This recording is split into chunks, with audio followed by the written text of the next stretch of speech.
bandits et vos financiers qui avaient commencé ça contre nos populations.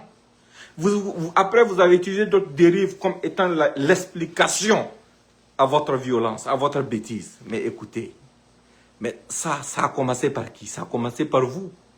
Ce sont les conséquences de vous, vos actions contre nous, nos populations. Et je pense que ces gens-là, ils ont une arrogance incroyable. Et c'est l'heure de les remettre à leur place. Si ce sont des concessions, quelles concessions le président Tchani n'a pas offert à ces bandits-là? Des rencontres communautaires, des discours pour essayer d'apaiser la situation et autres. Mais ça change quoi? Dans leur animosité, absolument rien du tout. C'est pour ça que je dis à mes frères et sœurs de l'AIS, faites attention aux pièges de la division. Ils ont tendu 3 pièges en même temps dans nos pays. Parce que leur plus grande peur, c'est notre prise de conscience et notre unité pour les affronter et en finir une bonne fois. Au Niger, ils ont tendu un piège tournant autour de la langue. Moi, j'ai dit dans une de mes vidéos aux uns et aux autres, faites attention. Ne perdez pas votre temps sur cette question. Parce que des gens sont en train de vouloir disperser votre force.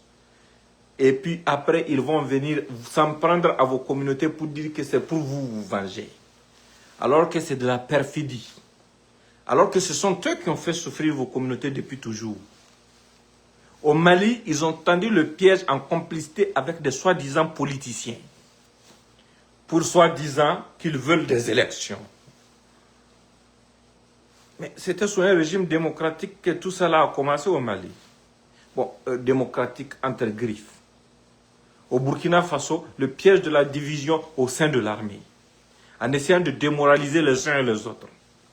Parce qu'ils ont leur projet. Et dans leur projet, le premier pays à prendre, c'est le Burkina. Pourquoi?